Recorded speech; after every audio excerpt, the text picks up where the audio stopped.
Welcome along to the How You Say It podcast with myself, Graham Kilgore. And this morning, as we're recording over Zoom, I am joined by a man who's, well, he's done just about everything in football except manage. You've been a player, represented your country, Scotland. You've worked as a chairman of the PFA down in England, and you've even been a player chief executive for Motherwell Football Club. Pat Nevin, Pat, how are you? I'm very well. I suppose there's a few other things to add to that as well. There's plenty. I mean, I don't know if we'll be able to fit in absolutely everything you've managed to do in your career. But I mean, we were just talking there. I had the pleasure of reading your second book, Football and How to Survive It, and the insight that you get from that is just incredible. And reading it was very much enjoyable, but I'm sure writing it was probably took you back to quite a few different places in your career. Well, first thing to say is when you play football, maybe there are other industries like it, but certainly in football at top level, you never look back, not even to last week. You look forward. You live in the moment as well, but you look forward all the time, because if you played brilliantly 2 weeks ago and you play bad last week, you're out the team next week. That's the way it is. So you can't afford to do that stuff. So I hadn't really looked back that much, since I retired, and I retired 20 odd years ago. I've done a lot of jobs in between that period of time. So to look back after that, the first thing is you feel guilty, because it's almost like it's inside who you are that you do not look back. It's a guilty pleasure. Even if you were playing and you scored a great goal, you might watch it on a telly that night, but you're not going to sit and pore over it on a video as it was in those days all day long. You've got to look forward. You've got to progress, or else even standing still is going backwards in football. So looking back, it was astounding. Some of the times it felt like a different world, a different person. But one of the things that didn't change much was attitudes. I don't know if my attitudes have, you learn a lot and you change attitudes towards certain things, but the core of who you are ethically, I'm hoping that didn't change massively as you went along and learned all these things. But yeah, to be honest, it was great fun, A, looking back in the end, and B, I actually love writing. So the writing was great fun doing that. Yeah, I mean, we've already jumped into your second book, but your first book, you're a self-proclaimed. You said you're the accidental footballer. Football, I mean, was it a career path that you actually saw when you were a youngster, starting out at Clyde, where you started to see yourself going from Clyde down to London and playing for Chelsea and spending the best part of 14, 15 years down in England, forging a very successful professional football career? And it always upsets people within the industry when I say no. No, it's not that I wasn't interested in football. I loved football, as people can tell that I'm still involved in the game, commentaries and things like that. But no, I had no intention of becoming a footballer. Loved the actual playing, absolutely loved it. Loved training, fitness fanatic, all that sort of stuff. But I kind of did it from a very young age for one reason above all else, was I loved the creativity of it.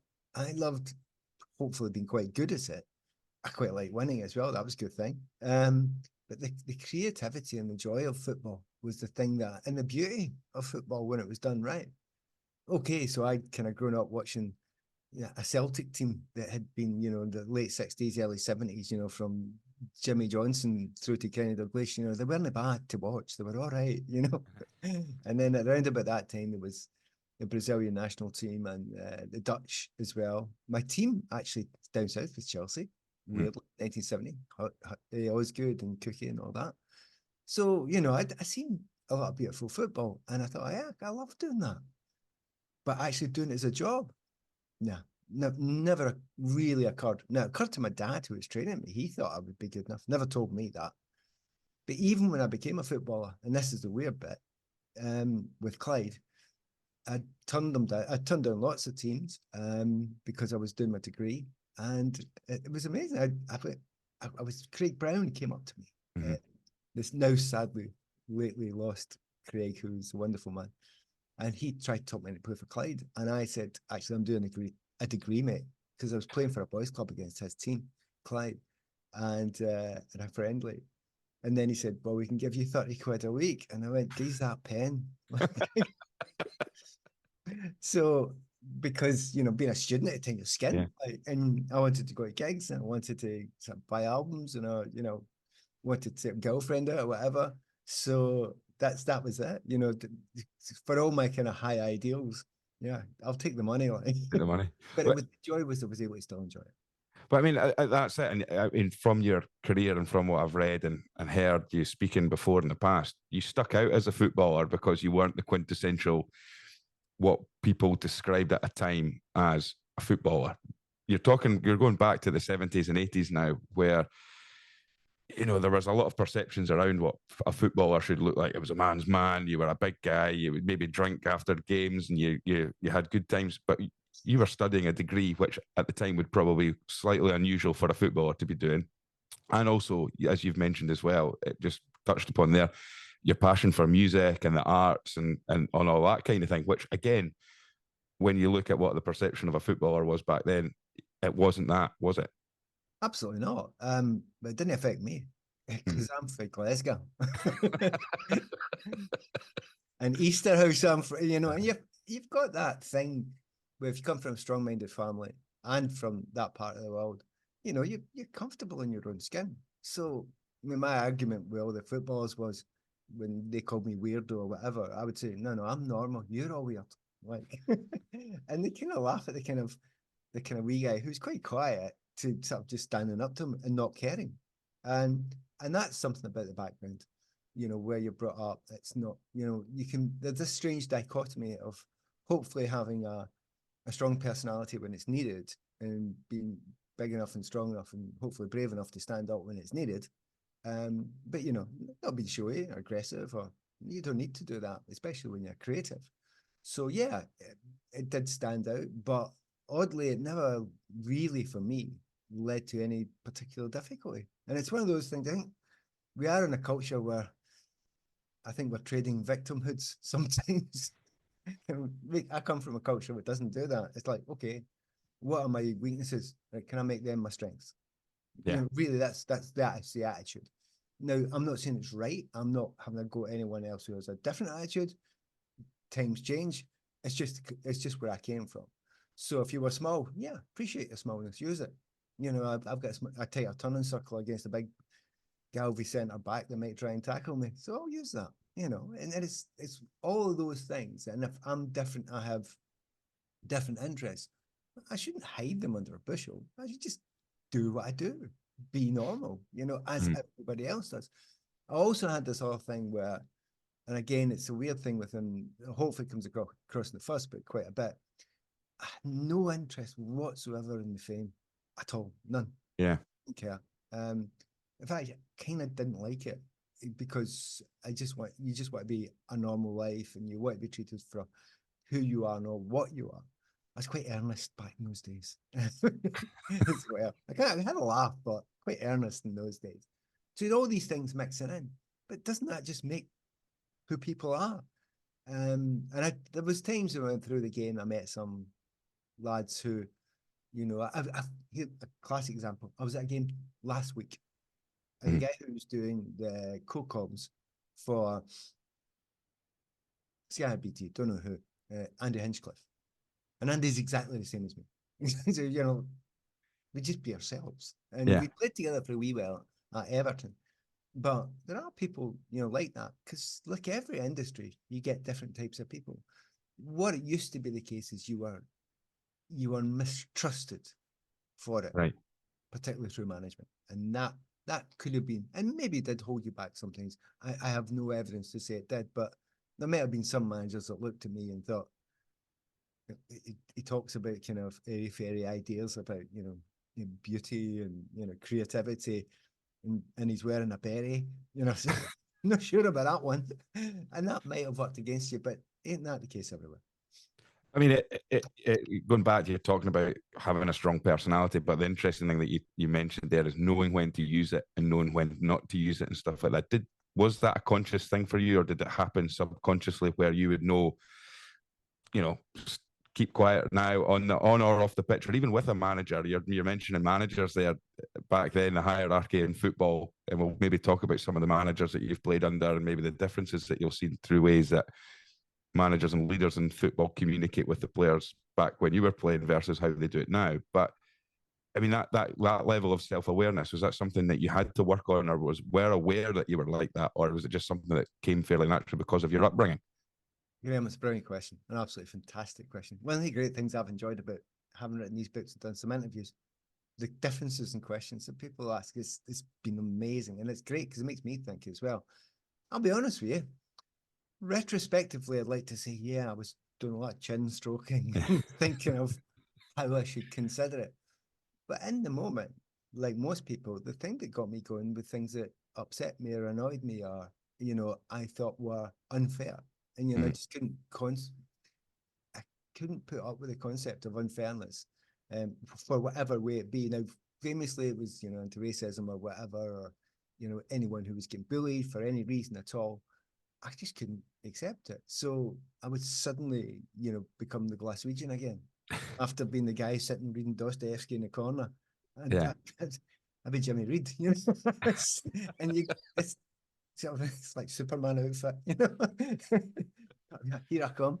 But it wasn't it was just because I couldn't accept it. And growing up, I suppose, again, west of Scotland, autodidactic, kind of Catholic, very, very small c, socialist kind of background of, you're not bigoted. We didn't do bigotry. We're not bigoted against any group except bigots. Yeah. and that's and if someone was being maltreated, and obviously you're on the side of the wee guy as well, and A, the underdog, but B, the oppressed. So wherever that is, surrounded you. So yeah, that would happen sometimes. And it would always slightly shock, people, the others, footballers. But what I began to notice, by the way, I don't in any way look down on footballers. There's massive respect to get to where they've got to, because I know what you have to do to get there. But if I stand up and I have an argument with them, I'm comfortable. I'm all right. I know my argument, and I'm pretty comfortable with it. And you're not going to shout me down. And it's now and again, I won't be shouting back, but I'll just be explaining it to people, strictly. So that's why it was kind of a wee bit easier, I think, is because I didn't try to pretend to be like them all the time. I didn't try to pretend to be unlike them. You just be yourself. And I think from that fairly quickly grows, and it's one of my least favorite words in football, by the way, I'm going to use it, a level of respect. And I hate that word. It actually hurts to say that word, right? And I'll tell you the reason why. And that sounds odd, doesn't it? For me to say a phrase like that. See, when I hear a footballer these days on like £250,000 a week, and he's on the bench or whatever, and he goes, "I'm not being shown enough respect around here." Honestly, I want to punch him. But anybody else, oh, shut up! You're playing a game of football. There's a ball there. You're kicking it. You're entertaining people, and you're getting paid a lot of money for it. Get on with it. I've never, and I don't care who you are. I don't care if you're Messi or Ronaldo, I don't care. That's not changed, and it's a thing you grew up with. It's not a disrespect for high society or people who have achieved. It's a complete and utter ability and awareness that you treat every single person the same, wherever they are. If you're a king or if you're somebody standing on the side of the street, you treat them exactly the same. So whoever says that sort of phrase, because they're over pleased with themselves. But I hope I never hear you on Radio 5 Live and somebody that you're interviewing after the game mentions that they're not being respected, and I'll hear a big thump happening. Honestly, there's a few of them. There's some phrases. I do a bit of speaking now and again, and there's certain phrases that I kind of translate. Yeah. One of my favourite ones is, keep an eye out for it. If you ever hear anybody saying transition, right, which you will hear all the time in football, the transition, it's transition. Do you know what that means? He gave the ball away again. You useless git. Well, I mean, the use of language, it is an interesting thing how you can turn that. I know, and the thing is, I've always known jargon, because I study economics. It's jargon, psychology. There's a lot of jargon in there, a lot of good sense in there as well. But a lot of the times, any industry, they use jargon to make itself sound clever, right? Mhm. And you get people in sport doing that as well. And I'm sitting there going, well, my attitude to English is always try and help people understand, as opposed to stop people understanding. Yeah. So I tend not to use jargon. Well, I mean, it's interesting looking back then because it's funny when you hear modern football and you've got someone like yourself who's played the game through the 70s, 80s, 90s, and early 2000s, and you'll have seen the trends changing, and you'll have seen these things like the transition period or all these different things that are coming through, all these words. But when you go back to when you were in the changing rooms when as a young player, some of the managers that you'd played under, what influence had you taken that you've managed to carry on throughout your career from different characters who have maybe been either positive influences as managers or leaders on you, or possibly negative influences of leaders and managers on you? What you tend to find is, in retrospect, people say, "Oh, he was great. He did this. He did that," and you don't hear quite often, because a lot of these people are no longer with it. You don't hear the phrase, "He was absolutely useless at that. He had no idea what he was doing. He was terrible on that side of it." Because I have to tell you, some of them were. They weren't good managers. Some of them were just lucky to be there because they kicked the ball themselves. Mm-hmm. And they managed to go and get a good team together and tell them to run out and play. You know, but there were others that were brilliant. Mm-hmm. And I suppose that's a case with management in any area. And it doesn't matter which area. You've not got an excuse for it in football now, because there's enough. You know, you can go on YouTube and learn about management. You can go and do courses on it. You should do courses on it. You should have good enough people around you, and there are very good ones. But isn't it the case that that's just humanity? Mm-hmm. I was very fortunate. Worked for a wee while under Jock Stein. You know, he wasn't bad. He's unbelievable. But as a psychologist, incredible. Great technical knowledge of the game, take it for granted. But the other side of it, being able to manipulate people, mostly in a positive way. Yeah. For some, if you ask, I think it was Bobby Murdoch, he wouldn't have said the same, but there's most would say, yeah, incredible. Sir Alec, worked under him briefly as well. Interesting to watch his methodology. Mm-hmm. Has it changed over the years? But I had other managers that a guy called John Neal when I was at Chelsea, and he managed me the perfect way, which was let me wear my headphones up until 5 minutes before the game, and then say to the team, right, give the ball to Pat and you'll win. And I was like 20, Yeah. playing in the top division. And I was just a kid coming down from Scotland. And he knew, what was clever about that is he knew that wouldn't buckle me. Now, how did he know that? Because it's the easiest thing in the world to say, oh, well, he's clever. How do you know that's not going to buckle somebody? Because the expected norm, if you've got a kid, is gently, I would bring him in easy, don't put too much pressure on, put him in, bring him out. He just kind of spent a wee bit of time with me and thought, no, sort of send him in and put the pressure and just hammer it on. Because he said the thing to me, that manager, and this is good knowledge, this isn't about me, this is about the manager. He took me, he said to me, do you want to play a game of golf with him? I went, I've never played in a real course, being from Easterhouse. Yeah. But I could hit a ball. And he took me to St Andrews. My first ever shot on a golf course was the first hole at St Andrews. Really? And because I could hit the ball. But I was just about, there's a reason for this, we'll get back to it. He took me, so we met up in St Andrews and he knew the starter.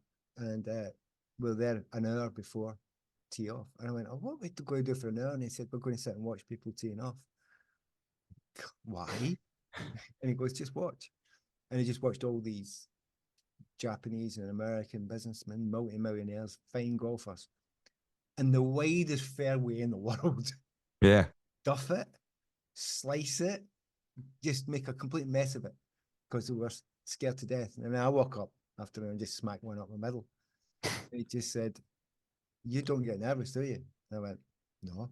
And he went, you've no idea how lucky you are. Yeah. Because the negative effect it has on a lot of people is incredible. And would any other manager have noticed that? Mm-hmm. Some other managers didn't notice that it's not that he didn't care. He cared enough. So there's this weird dichotomy within every individual. Good managers are interested. good managers learn about that from every different individual, and the very, very best ones know how to manipulate that and make it work for them. And good management, and we all everyone thinks they can go and manage and run everything, but the least important thing with a manager that always jumps out at me with managers, the ones that it's about them. It's about them, and you just think, oh, you really aren't going to get this. It's about the big I am. It's about what you can do with that lot there, mate. And that's what I learned. So I had good ones and bad ones in them. I mean, it's interesting you're talking about, you mentioned the caring word there. I heard a really good podcast recently. It was with Scott McTominay, Scotland superstar, Manchester United midfielder, talking about his upbringing through Manchester United. And he explains, I can't remember the name of the youth coaches who absolutely tore him to pieces. And to the stage where even some of his own teammates were kind of saying, like, that's out of order, they shouldn't speak to you like that, sort of thing. But the thing was that the coaches also informed him either beforehand or even afterwards that they care, and that's why they're doing it. They're caring, they're preparing you, and there's care involved. And I remember hearing another story, and I can't remember the player's name. You might be able to know, because I don't know if it's been mentioned publicly. It would have been on a radio show or something. And it was the old Jim McLean, who, he ruled with the iron fist whilst he was at Dundee United for a long time. And he bumped into a former player who didn't get on with him at all. They were constantly clashing through this former player's time as a youngster. I could finish this sentence for oh, yeah, well, there you go. He asked him, why were you so hard on me? He says, because I cared. But the difference being was Scott McTominay talked about Jose Mourinho's influence on him and talked about these youth coaches. Scott McTominay knew that these guys were being hard on him because they cared and they wanted him to go as far as he possibly could. Whereas maybe at the time with the Jim McLean example, and I can't remember, you might be able to know who the former player was, I can't remember. I wouldn't be surprised if it was Jim McNally, but carry on.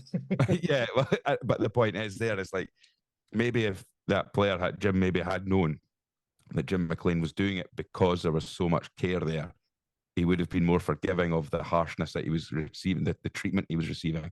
It's actually even more complicated than that, because I had one of those managers, and I had him for 2 years when I was a boys club player, and he made my life an absolute misery, shouting, and screaming, and the whole, the hairdryer, spit in your face, you name it. Not deliberately spitting, because it was so close to the spit. And absolutely made my life a misery. And I was trying, and it's kind of the reason why I gave up football when I was 16, because I thought, I don't need this. I mean, I'm just doing it for the love of it, and I don't need this manager shouting and balling and screaming and balling and screaming and balling and screaming. And it was, and at the end, where I was about 16, I thought, nah, I'm not going to do that if this is what it's all about. This guy doesn't understand. And at the end of the year I walked up and I got the player of the year, picked by him, and I went, what? He goes, he says, I only shout at good players. There's no point in shouting at people that can't play. They can't help it. You can. I want to get you to be the best. You are going to go and have a phenomenal career in football, which I didn't believe or agree with. And he said, you are going to come across some people that are going to shout and scream and make your life a misery. You will cope with everything because of what I've just put you through. And that's why I did it. And I went, I couldn't believe you could have that much wisdom and knowledge and foresight. And I thought, yeah, right. And then later, when I eventually did fall accidentally into football, I did come across those people, and it was the total water off a duck's back. It's like I'd been there, I'd done it. So that's very old school. For some people, it absolutely won't work. In the industry as it was at the time, it was good schooling. And I hate to admit it, and there's hardly a book out there that'll tell you, psychology or psychiatry or management or any kind of book out there that will tell you that's a good method. But it helped me, really, really helped me. So Scott McTominay, similarly, there are different styles, but you have to know underneath it that person actually cares about your welfare as in the future. And if you think but if there are people who do that because they don't like you, that's different. They shout and ball and scream because they don't like you. That's really different. And that's threatening, and that's bullying, and it can have a terrible negative effect. And I've watched it having a negative effect on others. And the old school thinking was, but it's a hard life in there, and sort out the wheat from the chaff, as they say. Not sure that's absolutely the best way, and it certainly isn't the best way for creative people. But he knew that, and some managers have known. And Jock Stein did it to me as well. He tried to find out how strong I was by putting me through that, and I was just sort of looking, going, like, yeah, right, okay. But I mean, you mentioned like Jock Stein and Sir Alex Ferguson who would be seen as like, what's funny about the perception that we maybe had from people looking into football from like myself's point of view as a supporter. These guys had that sort of authoritarian look about them. You mentioned about the hairdryer treatment, which was famously coined by sort of Man United players for Sir Alex Ferguson and things like that. But then when you hear players who have played under them and you hear the way that they talk and say about how, yeah, it was hard. It was hard, but he also knew exactly how, like what you're saying about the manager at Chelsea, knew exactly how to get the best out of you, make you tick. So sometimes if he was giving you a bit of the boot up the backside, you knew it was for the right reasons. And then sometimes when he was putting the arm around the shoulder, it made you feel. Spoke to Neil Lennon on a previous episode, and he talked about Brian Clough. Martin O'Neill talking about Brian Clough, and it was hug them when they think they're going to get a kick and kick them when they think they're going to get a hug. Oversimplistic, but I see what the important thing is to know, and anyone listening in, especially anyone in that industry of, sort of management and getting the best out of people, you'll be thinking, oh my God, you live in the dark ages. It's not. It's more complicated. It's much, much more complicated than that. These people who are good at it know the ones that can cope, know the ones that can't cope. Yeah. Know the ones that will work for and will test the waters. And that the amount of times I've had people come up, they terrible times in those days, they wouldn't know and understand how to treat players. Yeah, some of them were absolutely useless. Absolutely. But don't say that's the case with them all, because I watched them closely. I was such an outsider. I'd be in the corner and I'd be watching everything that was going on and thinking, I know what you're doing there. I know what you're doing there. Yeah. I know why you're working with him. I know why you're working him against him. And the very best people in management do all that. And by the end of it, have a team. Now, there's other ways of doing it, which is make everyone feel cozy and cuddly and sweet and nice and yeah, kind of thing. Good luck with that in football. Really good luck winning things with that. I mean, there's often a mistake about the holistic approach to coaching where it means that you can't be hard on people, but there's still an element where, in a leadership position, there always has to be hard, difficult conversations and things like that. And I think it is finding that right. You're absolutely right about finding that right balance. But I'm interested, what took you in your career then to becoming the chairman of the PFA in England? It was quite a big jump. So I was at Everton. I'd been at Chelsea for 5 years in Everton, and I'd been kind of dragged into the PFA and the management committee, mostly because I've been, a bit, I call it mouthy, but I wasn't mouthy. I was just saying what had to be said about the problems within racism within the game, not within the game, but in the terraces mostly, as it was then. But other things that were coming up, I've thought there was players were maltreated or whatever, pitch surfaces or whatever, because remember, they were absolutely awful. Yeah. Which is kind of hard for a player like me, you quite like not to be playing on the moon. So but I'd say it in a way, and the chairman of the chief executive of the union, Gordon Taylor, he'd said he'd noticed this, and they're always looking for people that come on the management committee. So he got me to come on. I didn't want to, but he got me to come on. And then when I was, well into my career, that was the later stages of my career, you're at an age then where, someone's got to be chairman of the union. And I'd been on the management committee. It's an unpaid post. And I'm a union man at heart. Simple, you want to help others. The game had been good to me. So when I was asked to come on in the management committee, but then they had a new chairman coming up. They needed a new chairman, and I did not want to do it. 100% accidental chairman once again. So they had a vote with the management committee, to which I didn't want to put my hat in the ring, but there was only one other person who put his hat in the ring, and it came to me last. And Gordon Taylor said, "We need another candidate." And I went, "Because you need a vote." I went, all right then.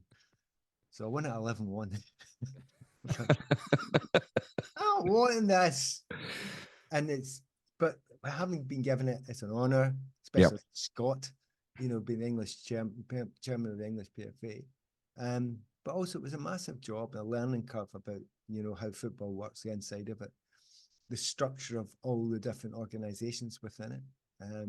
The fact you have to do a lot of PR. Infamously, there was, during my reign, Eric Cantona decided to drop kick a supporter at Selhurst Park, the Crystal Palace, and I'm the guy I have to stand in front and defend the indefensible. Yeah. I don't want to do it because you're nuts, mate, but have to explain why it would happen. But there was a lot to learn in that period of time. But the most important thing was, it was start of the Premier League. They were trying to change all the rules. At this point in time, I'm obviously for the workers, and you can change the rules, but we're not going to lose, what we have worked hard for over the years. Certain things like their pensions and a whole variety of different things we had to fight over, contracts, the way the contracts were worked. I will not bore you with it. So I was quite happy to kind of be in the forefront of that, along with Gordon Taylor. We had a couple of strike ballots in that period of time. So it became quite high profile, considering where the Premier League is now and what it started as. And it's quite funny now. You hear everyone shouting and bawling about how angry they are with the Super League, right? Yeah. That's what the Premier League done. Yeah. And we were going, well, if you're going to take over, you need to take us with you. And by the way, we don't want to lose anything there. There are times when I think maybe we fought a wee bit too well. I think the footballs are quite well taken care of. Well, when you look at your old club Chelsea now, and you see what happened when Roman Abramovich came in, and that really sort of, when football, when you look at the historical points in football, and you look at Chelsea was the kind of first of the billionaire owners coming in and just wiping the floor with incredible transfer fees and also payments to players and things like that. So, I mean, from the side of the workers, as you were in your PFA days, what's your thoughts on that when it was starting to happen? Right, there's two different thoughts and attitudes that run parallel. The first one is, there's no way I would say anybody's the value of $250,000 or $500,000 a week. I don't care if you're messy. It doesn't matter. Nobody's valued at that when the doctors and the nurses and the teachers and whatever aren't getting paid. They're paid. That's there, that's given, that I accept. We live in a capitalist society, which I'm happy to partake in. I would prefer that to the other versions.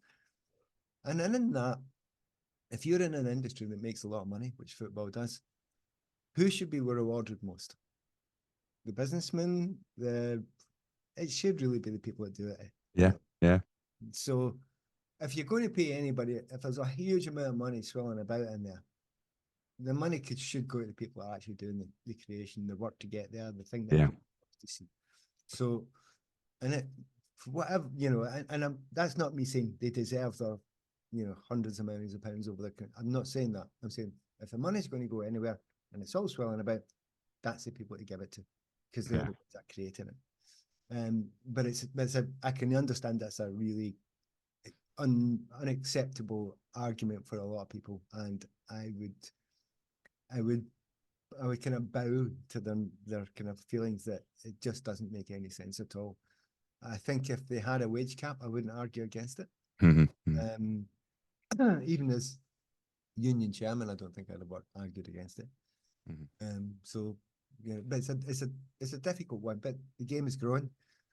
I got to see. As I talk to you now, and struggle with my throat. I'm going through 3 games next week. Yeah. Villa, I'm down at Villa. I'm at Newcastle, and I'm at Liverpool. So I've got 3 games a week.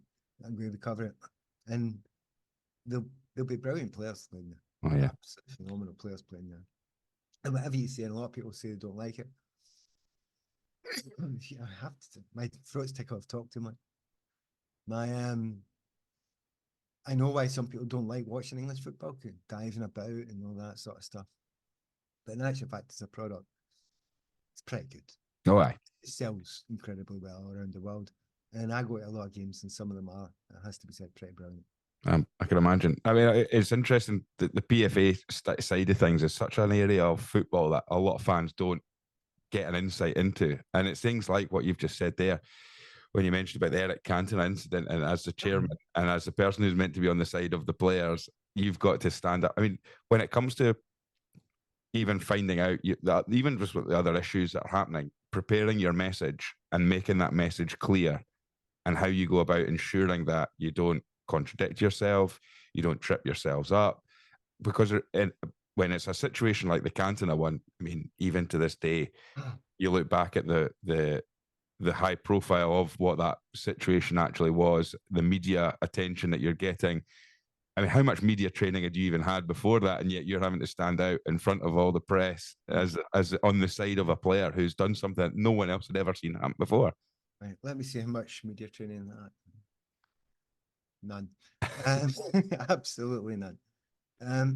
But the best I'd had media training was the debating society at school. So it's not a lot. With something like that, Gordon Taylor and I would talk for a wee while, usually on the phone. Only 3 people on that phone call. Myself, Gordon, and the News of the World, obviously listening in, which we didn't know about. By the way, that's not a joke. It's true. Really? So, Yeah. I got a phone call from the police years and years and years later saying, do you know, and it was the journalist who'd done most of the hacking, do you know his name? And should he have your phone number? And I went, no. And he said, well, your number's on his lists. wow. Gordon Taylor's. So maybe they were just stealing the kind of voice messages, etc. Mm-hmm. Anyway, I just felt sorry for the guy because I had such a boring life. There are certain things that when you have to talk about them, it's good to have a chat with someone beforehand, someone knowledgeable, who understands it, who you can bounce ideas off. Certainly with Gordon Taylor, that happened now and again, but only really with the biggest, most important ones. Generally, you kind of have to know the subject. If you know the subject and you're comfortable with the subject and you know your argument and debate, now and again you'll find yourself, and this is the honest, tricky part. And again, I talk about this quite a lot in the second book. You can't give everything. So my attitude, when you start to ask that question, the attitude is, see if you tell the truth, you're all right. You don't you have to worry about it. But let's be absolutely honest about it. Now and again, you can't give everything because it'll put somebody else in a difficult position or a hard position. That was one of the arguments that I made in the book. I tried to explain to people when I was chief executive Motherwell. The goalkeeper, now sadly departed Andy Gorham, he'd been pictured in front of a UVF flag. Yeah. This was back page and front page news for weeks. And I was the one that had to stand up in front of the press every single day and say, no, we're not going to sack him. He argues that he didn't know that banner was behind him. And he was under massive, massive pressure.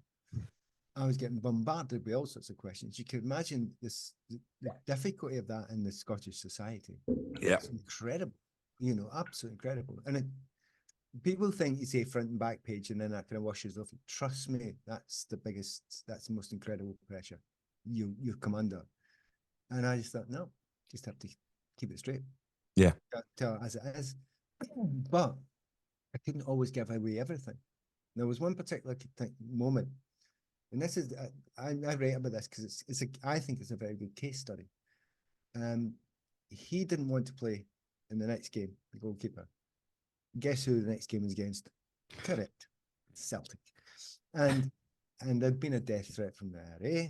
And I remember saying to him, like, you know, mate, you're going to have to play against them anyway. There's probably not a sniper in the crowd. And he went, yeah, that probably is kind of hanging in the air a wee bit.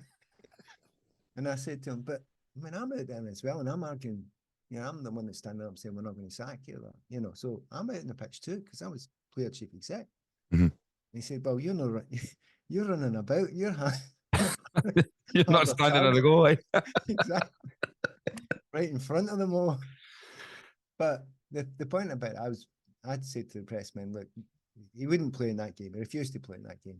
And myself, the chief exec, and him, the manager, and the chairman, we had a meeting. All three of us thought he should play. He didn't want it, but he was under great psychological pressure. I mean, he was breaking. He was cracking at that point in time. And I said to the press, look, we've had a big meeting. 4 of us, and he's decided he won't play. And the press went the next day and said, the manager, who was Billy Davis at the time, has said that Gorham can't play. No, it didn't say. Who said that? I hadn't given the whole story, but I'd given the story of 4 of us had met. Yeah. And it was decided. Now, I didn't say 3 of us wanted him to play and the goalie didn't, because I didn't want to put him under pressure any more than he was under. So I got the press in the next day and I said, look, harsh on the manager, that can't say that. I said to you, it was 4 years of the meeting, and you have taken from that the managers refused to let him play. It's not that. And I said, and afterwards I said, look, can you turn the microphones off? I want to explain to you what happened. So they turned the microphones off and I said, look, I basically I've told you the truth, but I haven't told you everything. And the bit I haven't told you is it was a goalie who didn't want to play. He was under massive mental pressure. He said death threats against him. I was just trying to secure the guy, save the guy a wee bit. Okay. But again, you can't tell you everything.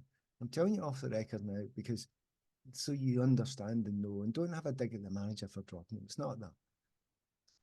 Next day's headline, Nevin admits to being a liar. And there's this real moment of you think absolute honesty is the right thing all the time. Yeah. And it is good. You should be. Don't lie. But when you're communicating, you have to understand the levels you can communicate to sometimes. Now, the vast majority of the time I found with the PFA, with my job as a footballer, and with the job as chief executive, is really easy. Just tell the truth. Tell the truth. But there are times when you have to not manipulate truth. You cannot give everything. And that's just life. You find that in your own life. You know, your sister and your brother might be arguing about something and you know both sides of it. You can't give everything because they'll fall out further. You know? I mean, that's the next part, isn't it? You in your career where you moved on. Oh, hang on 2 seconds. I'm getting a bit. Oh no, that's better. I was getting a bit of feedback there. You moved on from England. You came back up to Scotland. You were playing at Kilmarnock and having a great time. But then an opportunity arose when you got given an opportunity to become a player chief executive. Now, you might know better than me. I've tried to look this up and research it. I don't know how much. If there's anybody else in the world of European football, world football, I don't know, that's ever been in a position where they've been a player and the chief executive of a football club, particularly at an elite level. No, I don't think so. I think it was a first. The reason why it doesn't happen is because it's bordering on impossible to do. which you discuss in your book as well. You hear about the trials and tribulations of doing that. It's incredible. Yeah. And there's the reason why I was happy to. Now, number one, to get it in the correct order, I wasn't offered chief executive player. I was offered to go and run the club. And if the manager wanted me to keep on playing, then I'll keep on playing. Right. And what role that would be, chief executive, chair, you know, it could be anything. And it just so happened that that's the role that kind of rolled up. This is terrible. It's not something that often happens to me. I had a bit of a cold recently. Right. So the role kind of developed in that for the first month. And John Bell had bought the club, didn't know a great deal about football. I'd worked in the industry quite a long time. I said, well, I'll oversee the club and tell you what you need to watch out for. So it was a kind of weird one to go into. The actual continuity of playing was very much down to the manager in the dressing room. Yeah. If you want me there, you want me there. If you don't, just say no. Now, I can sack you if you sack me, but I won't, because I'm just there. If I'm of any use, I'm there. And he used me a bit the first couple of years, but not huge amounts. And I played quite a bit and I trained every day. But it was quite it kept being doable because the players liked hopefully liked me. Decent amount of respect between us, friendship, as in a professional level respect, not anymore. And understanding. They knew there was a particular moment with the centre forward, John Spencer, came in, big character. And in the first week in the dressing room, I'm sitting there, and he absolutely caned me, taking the piss out of me for what I was wearing, just football banter, right? Yeah. To which I'd had all my life, absolute waters off ducks, but don't care. In fact, quite like it, right? Yeah. And he saved me because other players were going, "Oh my God, he's that to the chief executive." And I'm sitting there laughing and getting it back. And to be honest, it's a complete savior. Yeah. Everyone in the dressing room then got it. And they went, "Oh, so he's one of us here. We can say anything to him." Yes, you can. Doesn't matter.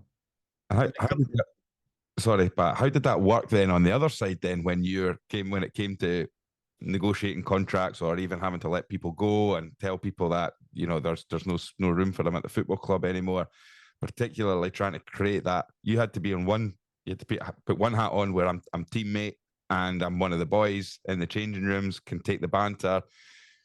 Then when you've got your shirt and tie on and you're behind the desk, you've got to be the person that says, I'm afraid that there's, you know, there might be a player that you've probably had to have conversations with who said, we don't have a space for you here anymore. Right. Well, you mentioned right at the top that the only job I didn't do was club manager. Yeah. The reason for that, I never thought I'd be any good at it, and I didn't like those conversations. I didn't want to be the one who said, you're going, your career's finished, you kid that are coming through that have dreamt of it, I'm kicking you out. Mm-hmm. It's not, I wouldn't be, not great at it. Could do it, but would hate it, and it would destroy me. And so I didn't want that. That's a manager's job to do that most of the time. That's his coach. He's making decisions. I'm not making any of them. So there's no point in asking me to go and do that with a young player because I'm not making a decision. Talk to the manager. He's making a decision. If I talk to somebody about new contracts, then I've got a delicacy of it. But I will talk with the manager and we will decide what we think that player's worth. If he wants more than that and it's over what we feel we can pay him, goodbye. Yeah. So, can't keep him. So there's all that sort of stuff in theory works. In theory. But it's not like that at all. And eventually there comes problems. And that's one of the great bits, my favourite bits of the book is I have a meeting where we're in Lanzarote or something. And I say to all the players, look, it's a bad feeling going around here. I'm going to be in my room tonight at 7 o'clock. Just come round and talk to me. Just everything's, you know, just absolutely off the record. Just come into my room and speak to me face to face. Whatever you say doesn't come outside those walls. I want to find out what the problems are. And honestly, see the next few pages. The things that were said in that room, man. Yeah. Well, a lot of them illegal. Wouldn't have passed the law book anyway. But and it showed. And at that point in time, I thought, actually, it's no longer possible to actually do the two jobs together now. I would still say that I had a fantastic relationship with the vast number of players. Mm-hmm. I would still call a lot of them friends, and to this day, because I was honest with them. And if they came to me and I'd just say, look, we can't afford that, or manager doesn't rate you. And that's, you just get it. Just give you it between the eyes. It's amazing within football, maybe other industries as well. You'd rather be told that. Yeah. Now, not everyone takes it well. And some people will say it's an agenda and all the rest of that. They'll go into that. That's just life. Mm-hmm. Mm-hmm. See if you stick at that point in time. There's now and again have come points in business and where there is no good outcome. Yeah. There's two losses. And you take the best case loss. People often say, I'm not sure I take the best case loss. I'm never sure I ever did. I just went the honest track. Yeah. Straightforward track. And just say, look, okay, it might be nice if I go and sugarcoat this and you might be nice about me in the press and the club and all this. And if I tell you the truth, you might have a wee dig. I'll just tell you the truth. It's incredible. It's football being such an emotional and emotive topic as well. When you're a player and then you're the chief executive as well. It's former Motherwell chief executive Alan Burrows. I remember hearing him talking about after Motherwell had suffered a particularly bad result in the early stages of the Europa Conference League, I think it was. And it was the manager, Graham Alexander. And Alan Burrows was in the press very quick afterwards. He was live on the radio, and he mentioned about how he said, as a rule, the board make a decision not to talk about knee-jerk reactions immediately after the game. Mm-hmm. So, because sometimes you could be in that situation where you're absolutely livid with what's happened, and you might not be thinking straight. You've got a rush of blood to the head, and you can suddenly make a decision that we're going to get rid of a manager, and suddenly that could spiral a whole list of other things. When you're a player and you've been playing, and then you've got a manager who you're maybe having strained relationships, a strained relationship either between player manager or chief executive manager, how difficult was it to try and keep that level head so that you were able to make the right decision for the football club as a chief executive and not as an individual as Pat Nevin? Not slightly troublesome at all. Right. And no way troublesome, no way difficult. Because I had no ideal of how I wanted to be seen. So I had no thought of, all right, how will this affect me? Mm-hmm. No, I'm not interested. I don't really care about how people see me from the outside. I've got a job to do. Mm-hmm. Do the job correctly. So how it would affect you, I think I can remember once, and in 20 odd years, now 25 years of working within the industry, where I thought to myself, actually, I lost it a wee bit there, okay, after a game. And I was delighted that I did. And that was when I was shouting and bawling at people for being racist towards one of my players. And that was it. That's in an entire career. That was it. All the other times, wherever the pressures are, you have to be strategic. You must be. You must be able to be above it and say, this feels at the end of the world right now, particularly for the players, and there's mayhem going on. It'll look different tomorrow morning. Mm-hmm. That's a better time to talk about it. And if you talk about it after a game, you have to be just reasonable and sensible. You know that the media have got an agenda, which is to sell their newspapers. There's nothing wrong with that. It's fine. So if that means they're going to be writing about sacked in the morning, they can write about being sacked in the morning. But they ain't going to get it from me.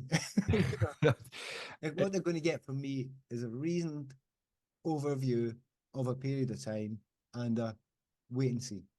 Whatever happens, it will not be affected by the stresses of what you write, what some fans say in the short term, but I will listen to them in the long term because you shouldn't do that. I'm not there to do that. If you put any fans in fans, I love fans, but they'll sack a manager every 2 weeks and get beat. That's just what it's like being a fan. You're allowed to do that. That's fine. That's what you should be. You should care and you should be passionate. But that's not what you should be if you're a strategic leader. So no, I have to say, all those pressures, and they weren't particularly difficult. No, I didn't find them difficult. And I think that used to drive the press guys mad. Well, I mean, you've mentioned the fans, you've mentioned their voice. We've talked a lot about the communication that you've had between, as a player and managers, other players, when you worked with the PFA. But one of the things as a chief executive, you're not just dealing with communicating with the manager and the other players, the coaching staff, the owner, but you're also having to speak to the fans. And you talked about giving the truth, but not being able to give the whole truth and all this kind of stuff. How difficult is that, particularly? And you've also mentioned the fans sometimes think it could be the end of the world and stuff like that. For Motherwell at a time when you were there, for a lot of supporters, it felt like the end of the world, where they went through that administration period, which, I mean, there's a photo in the book of you with your head in your hands, and you just look absolutely drained and exhausted after that whole process that you'd gone through. I'm a football fan myself. It's the worst fear you ever get if you start to think that your football club is going to go through some financial difficulties and there's administration uncertainty around the corner. How can you cope with that when you're in a position where you're the person having to make decisions, but then also communicate constantly to the press and their stakeholders what's happening and how you're doing things to keep things moving. The reason why that particular photograph, which I demanded, was put in the book, it was me that found that photograph and wanted to put it in, was to show even someone who's quite level-headed, even someone who's controlled of the vast majority of the time, stresses can get you down and they can really push you. Stress is lack of control, generally, right, of a situation. And at that point in time, I had just left, I'd just resigned half an hour before that. And I was out there and I wasn't, I'll be honest with you, I wasn't worrying about the club. Sounds hard, doesn't it? I knew the club was going to be fine. It was all right. I had a buyer. I had somebody come in and buy it. That was all right. I was worried about the people inside there. People, the fans will be fine as well because it's all right. The club's going to survive. I know that because it didn't make business sense to let the club fold because there was a buyer. It had value. There had young players that would come through that I'd explained to him had massive value. There was also the stadium, which had value. Look, it's not a business that's going to go at the wall. That's just not how business works, right? Fans couldn't quite get that because we're getting hammered with all this stuff in the press. So it goes to the administration, which I disagreed with, hence it resigned. But I didn't care greatly about that because it wasn't, because I was right. Of course I was right because I knew what was happening. But what I did care for was the possible losing the jobs and the people inside there who would be, because of this administration, laid off. And I'd fought so hard to cut the costs, get it back down to a more reasonable level for 2 years solid. And after all that work, they were still going to lose their jobs, some of them. Players, but I mean, I felt the same for the players as it did for the cleaners. No different, just exactly the same. You know, even though they're earning that and they're earning that, didn't have any particular, because if people I asked some questions afterwards by media and they were going, "Oh, how did you feel for the players?" And I was a wee bit annoyed. Why are you not asking about the other stuff? Yeah, they're just as important. Their jobs are as important to them. So at that point in time, I'm no longer working for the club. I've resigned. And at that point in time, it's difficult because you are talking to, yes, the press. I'm not trying to sell myself in any way. I've just said, look, I disagree with the administration. I don't think it should have happened. Could have done something else. I understand why they've done it. Not particularly angry with them at doing it, but we see things in a different way. Hence, I will leave. But I'm upset because I've worked really hard and I've tried to do the best and I've cut the costs and I've tried to save these people's jobs. And I'm upset that that looks like that's not going to happen. And I think what the press were expecting was a big fight. Start abusing everybody and how dare they treat me like that. I didn't think like that. No. I wasn't. I just don't think like that. So the press actually just left me alone. It's just weird. And they've been all over us for like these 4 years. And then when I expected this avalanche of stuff, nobody really called. And I went, yeah, fair enough, I'll move on. And I did. You know, and it's a kind of, it sounds almost heartless, but it wasn't. There comes a point in life where you could go and worry yourself and beat yourself up and concern yourself and chase it. See, it's that famous quote of, you know, the wisdom to know when you can and can't do the things and when to leave go. You need to know when, actually, I can't do anything about that now. Yeah. So if I can sit and worry about it all the time, I'll try. If anyone comes to me to help, I'll do it. I used to be chairman of the PFA. I'll get some help for you. I'll pass it on. I'll be a referee. I'll do all that sort of stuff. I doesn't give you a reference. Yeah. Never do that. You talk about my job being hard. So, you know, it's one of the big things I often say about football players. Lots of things about them impressed me in the 19 years that I was a professional. The thing that impressed me most was, and it's the thing that I learned to do quite quickly when I was doing it, was compartmentalize to a level people would just not understand. You know, and if you go into work and you've lost a parent, everyone knows. because you know what you're going through. You know the trauma. I've lost both mine. I know the trauma. Football, they come in and play the next day. Yeah. You know, they would come in and play. And maybe less so now, but then compartmentalize for that period of time. So you learn these abilities to compartmentalize, because see, if you don't, it will drive you nuts.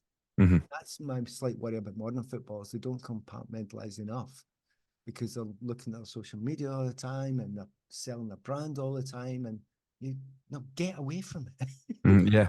Got to get away from it. You got to have that other life so that it gives you a respite from that. So I was able to compartmentalize it to quite an extraordinary level, and it had to be extraordinary at that time. But even so, it was, yes, incredibly stressful near the end. I mean, it's that, like I say, that picture kind of sums it up, but the chapters and the pages that lead up to it, and then the crescendo of, and of course, being a Scottish football fan, I know, and I remember it happening, but I couldn't, you know, you didn't know the ins and outs. Not a Motherwell fan, so there'll be Motherwell supporters who will probably, even reading that, will have had an insight that they didn't even know. They wouldn't have a clue. No, they wouldn't have a clue. It was never, they have no idea of that. That's not because they're ignorant. The story was just never told. Yeah. But one of the words I've written down here, which is, you know, is trust. And when you're a football fan and you have new owners and you have chief executives who are running the club, you, as a football fan, you trust them. There's a lot of trust put on their shoulders that they're going to do the right thing and they're going to see the club in the right way and they're going to carry it on. And then when you're inside the club, you mentioned about how you didn't like having these difficult conversations and having these issues, which is why you maybe didn't verge into the management side, but you've got to trust then the manager that you've employed. Yeah. To be able to create the results, because there is a chain where we see it all the time in football, isn't it? It's the manager gets it first, and then once the manager's had it from the fans, it then moves into the board, sack the manager, sack to the morning, and then it's sack the board, and it just goes through, and then the players sort of are the last ones to sort of get it. But that level of trust that has to run right the way through the organisation. And when you talk about the ownership with John Boyle there, he's the guy that's the owner of the football club. So you've got an element, you've got to trust him, but he's got to trust you. And then there's the manager that you've got to trust, but he's got to trust you as well. How difficult was that dynamic? Dynamics. Those dynamics, yeah. Exactly. Yeah. Well, I kind of tried to manage them in a very unusual way. And so managing them up to the owner was quite simple. Trust is absolutely important here. I don't want to work for you if I don't trust you, right? And you shouldn't want me to work for you. So here's an idea. Don't give me a contract. Just when the moment you don't want me to work here anymore, just say, do you mind leaving? And I'll walk out the door and I will not look back that day. And similarly, if I don't trust you anymore, I'll do the same. I'll just say, actually, I've had enough. I'll walk out. There's no contract. There's no legal stuff. There's nothing. Nothing. No, there's not many executives that do that, is there? Let's be fair. And maybe I was in the position to be able to do it because I'd been a footballer for a while. Not very, very wealthy. I still had to work, but I could manage for a while after that. So the trust up's not a problem. I will say to him, look, I'm only going to try and do my best for you here if you don't like what I'm doing. So that's simple. That's quite simple, actually. For me, it looks simple, right? From where I'm standing. It's an unusual position, I know, but I've been in the job, I've been in football for a while. I know I'm unusual for the positions that I take, right? But it felt comfortable. The managing down towards the manager, I would say it felt more like managing across most of the time, but I accepted that I had control over whether he kept his job or not. So yes, I was to that degree managing down to some degree. And I just told him the truth. I've given you the job. As long as you're doing really, really well, fairly well in it, under the circumstances that you're put under, which is a very important caveat, it'll be fine. But we all know one day you're going to leave. You know, one day either you're going to be poached because you're doing brilliantly, or you're going to be doing badly and I'm going to have to let you go. Yeah. Let's have it out there. It's there. You're not going to be manager for 40 years. It may well be that I leave before you, but that's the situation. Yeah. Be straight with it.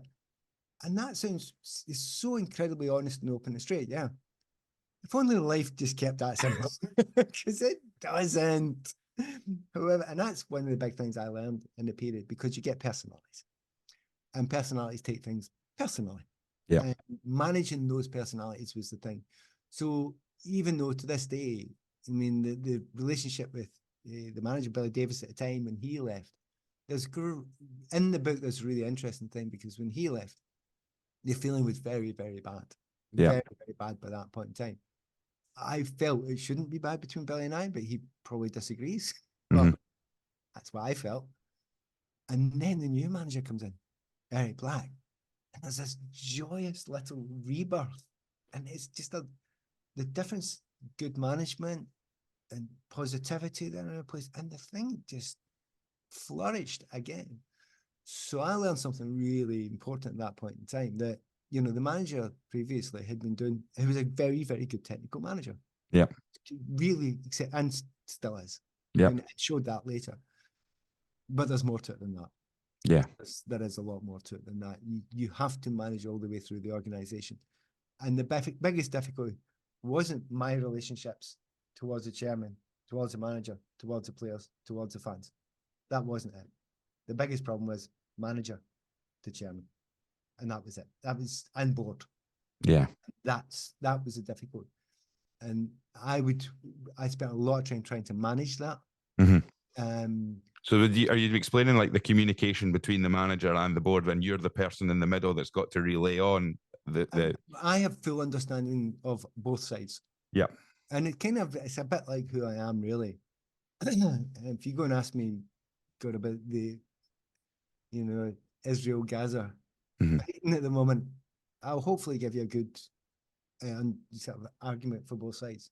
Explain why they're both thinking the way they're thinking. Yeah.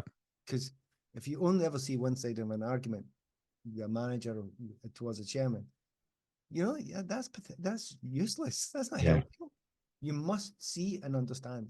And if you're in a position of controlling things, if you're not trying to understand everyone's position, and then not saying you're right, you're wrong, but then saying we need to go that route, there's a very big difference between that. And I always understood that as a comfortable way to be.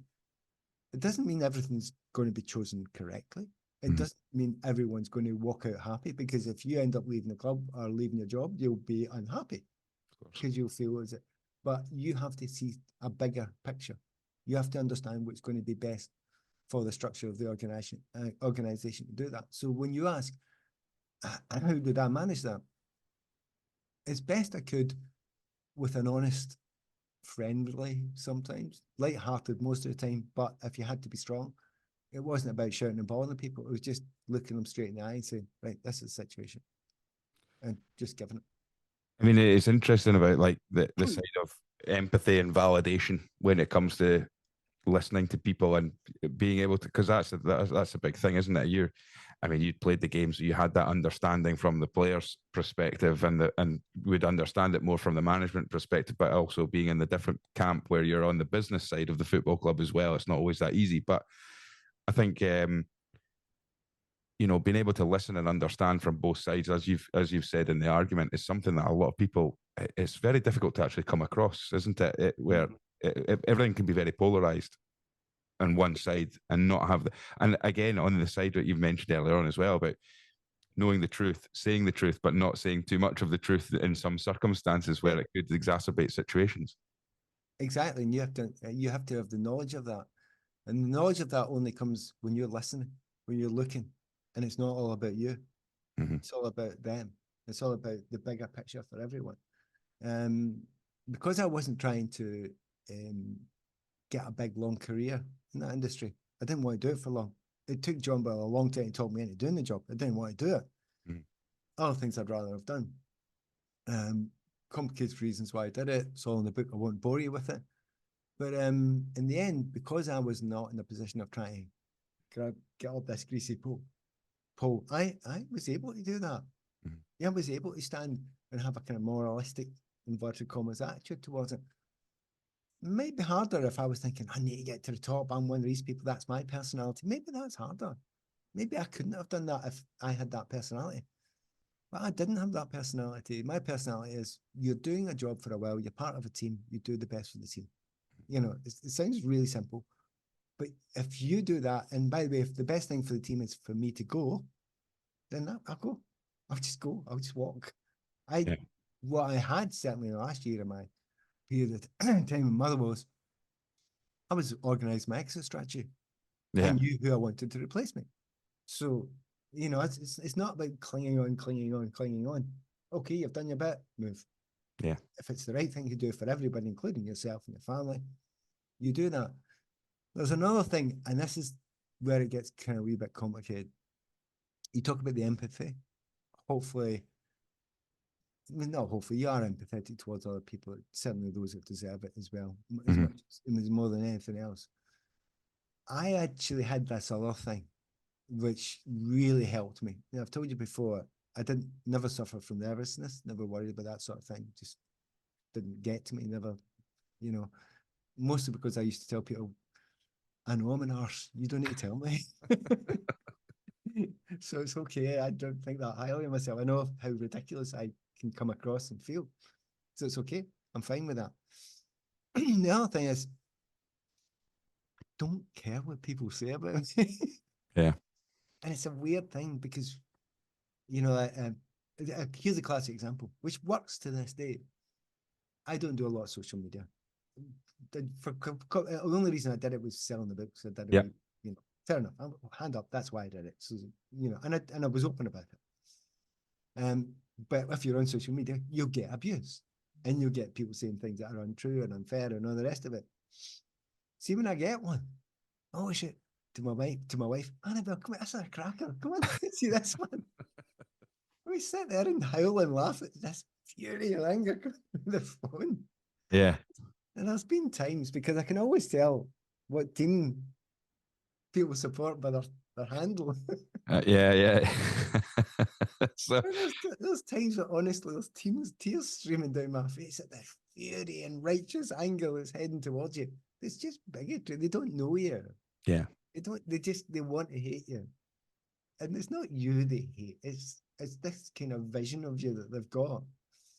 And I know that because I've worked inside these industries with famous people, and lots of my friends are actors or musicians or whatever. And you get people going, I hate that person. And I'm thinking, well, you don't know them. I do. He's lovely. Yeah. You've just taken this media thing of how they're seen. And that's what we do. So if I don't take the kind of, when people say you're wonderful, you're fantastic, I don't take that seriously. Mm-hmm. I never have. I can't take the other side too seriously when it's the vicious, stupid, daft, made up nonsense that you get as well. So I actually always had that. So in the midst of it all, when you're talking about communication, how people react to you and all the rest of it, yes, you're empathetic towards others. You actually just laugh at yourself. And I kind of Self-deprecation now. Yeah, you just don't take yourself that seriously. Yeah. And I don't feel that way about people close to me. Mm-hmm. Feel very upset if people with my wife thought I was a complete idiot. I would be upset about that, or my family or my close friends were angry with it. But that's the people that know you. That's the people you care. You should be really care about, because they know you. They don't know the famous interpretation of who you are supposed to be. So I always kind of knew that there were almost two different people. Aye. The one that's there is not a real one that they see. They just see a kind of caricature. Well, I mean, moving on from Motherwell then and on to your media career, I'm interested. Did you have the same contract negotiations with the BBC where you didn't have a contract with them as you did with John Boyle at Motherwell, or do you? Yes. Yes. No, I very much did that with most of them. Aye. I started off with Channel 5. Yeah. Did a bit of them, and they demanded I sign a contract with them. And I said, well, why? And they said, oh, you know, if you do X amount, I said, well, if you like, but Yeah. who cares? If you don't want me anymore, you get rid of me. Which they did eventually, you know, after 10, 11, 12 years, whatever it was. Mm-hmm. BBC, Radio 5 Live, when I started working with them, I don't know, I think it was maybe 2 decades before Really? they asked me to write a contract. Seriously? Yeah, 2 decades. They just do it, you know, by the by, you know, if you want me to come up and go and do a game, just give me a call and I'll send you an invoice. You know, Brilliant. just freelance. In the case of, I was thinking, I'm okay. I was doing lots of work at the time. I had a job over in Ireland for many years there. I had a job working for BBC Scotland TV as well, doing some stuff for them for a few years. I had a job for 17 years there, working for Chelsea Football Club. Yeah. I'm doing them all at the same time. So Yeah. not juggling, but they're all really nice jobs that I was doing. Media talking about football and analysing football. I was writing for lots and lots of different newspapers, and I do my own writing. I don't do it. It's not ghosted in any way, so it's a different thing from which most of the other ex-players do. Yeah. So it's okay for me to say, no, don't bother with a contract. Yeah. Look, if you don't want me to do it anymore, you don't think I'm good enough, just get somebody else. But that's okay for me to do it because I've got all these other jobs. Yeah. That's harder for other people to do. And trust me, I understand this. Yeah, of course. You're paying the mortgage and you need the job. I was just fortunate enough where I've not done that. It's harder now because the way law has changed. Yeah. And if HR just would not allow that now, I'm afraid. No, I mean you're covering some of the biggest games you've mentioned already, the 3 games that you've got in the week to come. With the you're traveling all around the UK, and you're even saying about going abroad or over to Ireland and stuff like that as well. What's the biggest lessons that you've picked up through moving into the media? From you've been in the media for a while, you've been writing, but also doing TV journalism and punditry as well as radio journalism and punditry. Has there been any big lessons that you've learned when you moved into that? Well, that'll be book number 3. And it is actually, I've kind of mostly written it. Yeah. What it's like within that industry, which is different from the industry I was in before. One of the biggest things is playing football as an industry, the absolute and utter joy that most of us had was, do you know, at the end of the week, there's an answer. Yeah. There's a yes, no, win, lose. Aye. It's there, right? It really is. I would tell you that the biggest thing, if I'm honest with you, and it hurts me to say it, but I'll tell you, playing football is a meritocracy. It's a pure meritocracy. And there's a love of that. If you're good enough, you get a game. Yeah. And it doesn't matter what everyone else says. See, you can flick about it a wee bit. You see, if you ain't good enough, you're not getting a game. No. Full stop, right? You're not getting a game. Media is different. Media is very, very different. It's so vague. What gets you in various parts of media is very, very vague. And it can be many different things that changes all the time. Yeah. And does that sound like me saying, oh, I don't get jobs because I am this, that, and the next thing? No, it doesn't. What it tells me is you've got to accept it. You just got to take it in the chin. That industry moves all the time. And you look back in football and think, God, that was great. If you were good enough, you got it. Yeah. That was brilliant. But if I had one big thing of it all, never be embittered by it. Above all else, it's a human nature thing. I'm doing this job. Oh, I wish I was doing that. Oh, they're getting more than me. Yeah. By the way, have a wee look down there. They're getting less than you. And it's from below, it always looks like, how come they're moaning? I mean, I work in, and somebody will be going, yeah, but he's getting X amount for getting that job with them. And I'm going, I don't get that. They're paying me to watch a game of football. Full stop. Exactly. Yeah. Full stop. Okay, it's radio. It doesn't pay a lot now, right? So what? They're paying me to go and watch a game of football. It's seeming to strip things away. And the thing I've learned, which I didn't need to learn because I was never an embittered type person, but it's been underlined time and time and time and time again because I'm surrounded by it. The people that go out of it, be it football, be it media, be it anything, who are embittered. And that embitteredness kind of ruins the rest of their life. Yeah. I would just love to pass that on to people. Just never be that, because it's not always going to work for you. You're not always going to get what you're going to get. Now and again, you'll get a lucky break.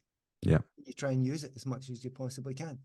But if you spend your life being embittered and thinking, I should get this, I want this, I didn't get that, etc., etc., etc., you'll find yourself an old man or an old woman. And you'll be, I think it was Jerry Sedovitz who said, Can't say that then, eh? It's great. It's, be careful now. But it's kind of you get wrinkled, right? You get Yeah. old, and then Yeah. you'll die. And I don't want to die wrinkled. I want to die looking all right. But no, I wasn't going to say everything. I might have been Bing Hitler said that. Anyway, so do that if you can possibly do it. I know it's not easy, and it's life's not that simple a lot of time. But there's a lot of people that have got half decent jobs. Yeah. That's still walking about with the bottom lip out, and it's back to nice the way this has all turned around back to the start. It comes back to that word: give me respect for what I'm doing. Shut up. Well, I mean, you have brought it back perfectly, but what we do tend to do is finish the podcast episodes with a question for our guests, where we say is that, what are your key fundamentals when it comes to communication through the career that you've had? It'll be interesting to hear what you see as the key fundamentals to communication. That's easy. That's good, that, because I was very fortunate. I had a number of friends. One of my great friends in my young life was John Peel. When I was down in England, we got to meet really early on. He was my hero before I went down to Chelsea, and we became friends. And like many other of the great communicators in media, he just said, look, you're talking to someone. You're talking to a person. When you've got that mic in front of you, I know there's other people listening to me and you. Yep. I'm talking to you. Yeah. And and other people may be listening, but I'm talking to you. You're very specific. And you must be doing that. And it might be I'm doing a commentary. And I'll have some things in my head before I do the commentary. Now, it won't be how do I sell myself and sound clever. It won't be set piece bits that are funny. It'll be what I want to hear when I'm driving along. I'm listening to the radio. It'll be, tell me something that I might not know. Not that I don't know, that I might not know. If you try and tell people things you don't know, you're arrogant, because people know lots of things, right? But try and share something of your knowledge that they don't know. If at all possible, develop a narrative. I know that I'm listening. I'm on a long drive and there's a game on for an hour and a half, or maybe sometimes 2 hours. I want to have something to hang on to. Yeah. I need to think, oh, did he do that? Why has he done that? Oh, watch out for that, or listen out for that. And you put these little things in where that people think, oh yeah, that's why that's happening. And I must listen on to that. Now, don't pretend it's better than it is. Never do that. But every game of football that I do, there'll be interest in it. Yeah. If there's disinterest in it, you're not paying attention. Yeah. Right? So always think of the listener singular. Yeah. Give it to them, tell them, if at all possible, be humorous and fun and make it an enjoyable experience. There's nothing more annoying than listening to somebody saying, this is terrible. I can't believe how rubbish this is. I can't believe I'm sitting here. Oh, shut up. You're getting paid to sit there. Yeah. Tell us something. So I never go into any, obviously prep and all that's important. Yeah, that all goes without saying. But I've never gone into any of those, any game or any time I've actually talked radio, TV or anything without having okay, do you want to make this quite entertaining and enjoyable? Like, I've told you one or two stories today. Yeah. That hopefully people will think, well, that's interesting. And okay, they might buy a book from it, fair enough, but it might be a bit interesting. So that's what you want. So do that every single time that you broadcast, but don't be fake about it. Just be straight up and honest about it. So that sounds like quite a lot to take on board. But it's not really when you've been doing it for quite a long time. And I have to say, I'll be honest with you, I absolutely love doing it. It's a brilliant, brilliant thing to do. And if you can be enthusiastic about it and share it, you're sharing a wee thing in people's lives. And that's a brilliant thing to do. Absolutely. Well, I mean, listen, Pat, it's been absolutely fantastic listening to these stories, and we definitely have gleaned loads from it. Just while we're here, how can anyone still get hold of your books? You've got two. You've said the Accidental Footballer and Football: How to Survive It. So where can we get them? I'm terrible at selling them. I remember going to different book festivals and doing an hour's interview, and realised I'd never mentioned the books. It's just, you're not there to do that. Look, you can get them Watsons, you can get them online on Amazon, you get them anywhere. I particularly like people who go to independent bookstores because I'm a kind of indie kind of guy, and Good. keep them going. That's where I buy my books, and I'm a lover of that. But whether they sell 1 or 10,000 or 50,000, it's kind of neither here nor there for me. They're out there, hopefully to entertain, and you enjoy it. Yeah. And to be honest, I think I've had one bad review, which, considering the first one sold about 50,000, that's all right. No, That one had the tagline that I was telling you about, the tweets. The one that he came from that specific. I know what that was all about, right? And I showed my wife, I have a look at this one, it's hilarious. So, and there's what, if I could say one last thing, if you don't mind, just take one more moment of listeners' time. The second book talks a lot about my son. Of course, Simon, yeah. Yeah, Simon. So I've got a son and a daughter. Lucy's sort of annoyingly brilliant at everything. So he's a doctor, and I'm as thick as short planks in comparison, right? So she's fine, great getting married, all that sort of stuff. But Simon's autism has been the biggest thing in our lives. Of course. Lives and lives. We never talked about it for years. There was reasons for that. It wasn't that we were embarrassed by it or hiding it. It was the fact it was his decision to make when to talk about his autism. And he agreed before this second book that it would be okay to talk about it, write about it. So I did. So the last part of this book is explaining, I'm going through all these complicated things and hard, difficult things at Motherwell, and you name it, all these. And it is quite a wild story, particularly the Motherwell side of it, but the Tranmere and Kelly as well, which I loved the time at Kelly. But the real thing was happening away. Yeah. What was really happening. So I was able to share that, and it's been able to share that with people. So the first book said to people, it's okay being an outsider. I was one. Yeah. You yourself, you can make it. And where a lot of people are outsiders and struggle. It was a cry to say, look, don't worry. So you're an outsider.